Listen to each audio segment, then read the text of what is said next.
이번 사건에서 드러난 공수처의 부당한 조치와 인권 침해는 앞으로 만약 윤석열 정부가 무너진다면 우리 국민 모두가 겪게 될 인권 침해의 예고편이라고 해도 좋을 것입니다. 민주당의 카톡 검열도 또 저를 포함한 유튜버들의 활동에 대한 고발 조치도 헌법 제21조가 규정한 표현의 자유라는 민주주의 국가의 정체성의 최후 보루를 건드린 것에 다름 아닙니다.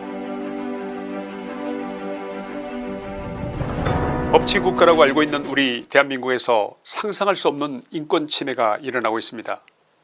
충격인 것은 그것이 다름 아닌 법치 이름으로 일어나고 있어서입니다.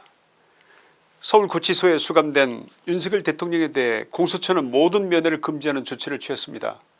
면회는 변호인만 가능하다는 것입니다. 대통령이 증거인멸을 할지 모른다는 이유를 내세웠는데 이미 체포영장 단계에서 공수처가 증거를 충분히 확보했다고 그동안 주장했던 것에 비추어 볼 때 대단히 모순된 주장입니다. 심지어는 가족인 김건희 여사와의 면회조차 금지한 것은 선을 넘어도 한참 넘어선 인권유린의 극치를 보여주는 것이라 할 것입니다. 공수처의 이와 같은 행위는 헌법이 보장하는 기본권, 국민 누구나가 누릴 수 있는 최소한의 기본권마저 유린한 처사가 아닐까 생각하는데 여러분의 생각은 어떠십니까? 국가인권위원회조차도 과도한 접견 제한은 피의자의 방어권과 행동 자유권을 침해한다고 판결한 바 있는데 그런데도 불구하고 공수처는 막무가내입니다. 도대체 공수처가 왜 이런다고 생각하십니까? 공수처를 보면 민주당이 보인다. 이 말 어떻게 생각하십니까? 공수처의 이 같은 인권유린 행위 속에 민주당의 감정이입이 좀 심하게 돼 있다고 느껴지지 않으시냐 이 말입니다. 한마디로 정치적 분풀이, 이 말 외에 저들의 행동을 설명할 다른 단어가 없어서 그래서 드리는 말씀 아니겠습니까? 과거 노무현 대통령이 탄핵소추를 당했던 당시 그때를 되돌아본다면 고건 권한대행이 업무 연속성 유지를 위해서 비공식 보고를 허용받았고 계속해서 정기적으로 대통령을 만났습니다.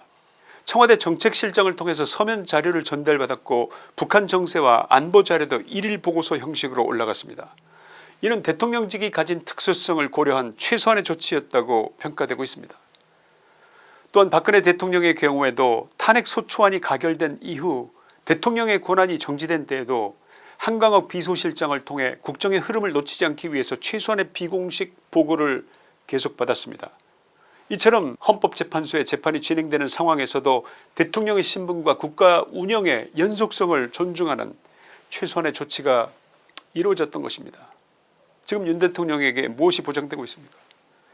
지금 공수처가 대통령에게 가하는 조치는 가혹 그 자체입니다. 공수처의 권한없는 수사도 형사법 제110조와 111조를 배제한다는 해괴한 체포영장을 발급한 판사도 이로 인한 사법부 전체가 직면한 전국민적 사법불신도 잠시만 접어둡시다. 아무리 그렇더라도 공수처가 자행한 가족과의 면회조차 금지하는 비인간적 조치는 전례 없는 비정함 그 자체라고 하지 않을 수 없는 것입니다. 윤 대통령께서 지금 누구를 위해서 싸우고 있다고 생각하십니까? 본인의 자기 자신의 정치적 입지를 위해서 싸우고 있다고 생각하시는 분이 계십니까? 첫째, 윤 대통령은 전 국민의 인권을 지키기 위해 싸우고 있습니다. 이번 사건에서 드러난 공수처의 부당한 조치와 인권 침해는 앞으로 만약 윤석열 정부가 무너진다면 우리 국민 모두가 겪게 될 인권 침해의 예고편이라고 해도 좋을 것입니다.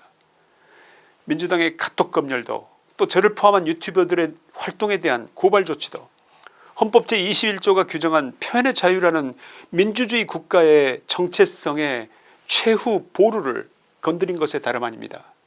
어떻게 국민의 입을 틀어막겠다는 발상을 할 수 있는 것일까요? 억장이 무너지지 않습니까? 둘째, 대통령은 선거의 무결성을 지키기 위해 싸우고 있습니다. 현대민주주의의 핵심은 공정하고 투명한 선거입니다. 윤 대통령은 지난 몇 년간 제기된 부정선거 의혹과 선거제도의 허점을 바로잡고 온 국민의 주권이 온전히 반영되어지는 그런 대한민국을 만들고자 했습니다. 셋째, 대통령은 대한민국의 미래를 반국가 세력에게 넘기지 않기 위해 싸우고 있습니다. 이는 단순히 대통령 개인의 정치적 투쟁이 아닙니다. 대한민국이라는 국가의 정체성을 지키기 위한 싸움인 것입니다. 넷째, 윤 대통령은 헌법 질서와 법치주의를 회복하기 위해 싸우고 있습니다.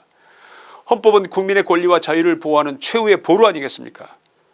윤 대통령은 공수처와 일부 사법부의 부당한 행동이 헌법 정신을 훼손하고 있다고 보고 이것을 바로잡기 위해 처절한 싸움을 하고 있다고 보입니다. 다섯째, 윤 대통령은 우리 국민이 자유롭고 정의로운 사회에서 살 수 있는 그 기반을 잃지 않게 하기 위한 그런 싸움을 싸우고 있는 것입니다. 어떻게 생각하십니까? 이 다섯 가지 중 그 어느 하나라도 대통령 자신의 안위와 자신의 영달과 자신의 행복을 위한 항목이 단 한 개라도 있으면 말씀해 보십시오. 헌법 제66조 1항 대통령은 국가의 원수이며 외국에 대하여 국가를 대표한다. 헌법 제84조 대통령은 내란 외환의 죄를 범한 경우를 제외하고는 재직 중 형사상의 소출을 받지 아니한다.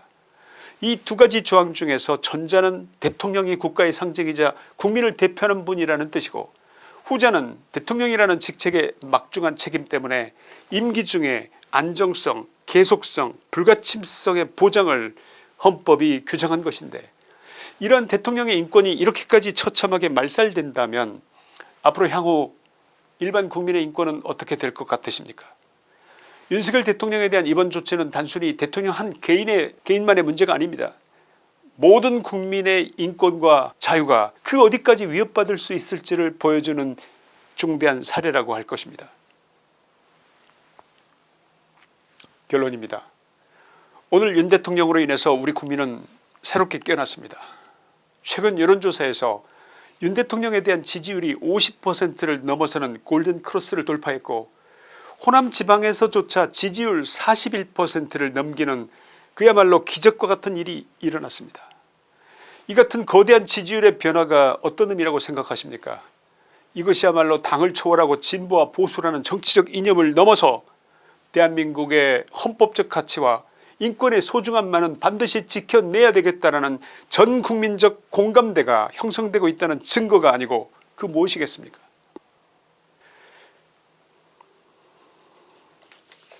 존 F 케네디는 이렇게 말했습니다.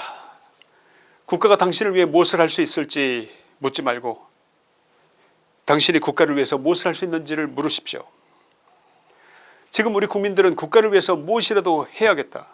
이 나라를 지키기 위해서 내가 작은 보탬이라도 되려면 무엇을 어떻게 해야 할까? 우리 자식들이 살아갈 미래를 위해서 최소한 인권이 말살되고 법치가 무너지고 표현의 자유가 짓밟히는 대한민국을 물려주지는 말아야 하지 않겠나. 지금 이런 생각에 가득하신 분들이 바로 이 방송을 듣고 계시는 여러분이고 우리 자유파 국민들 아니겠습니까?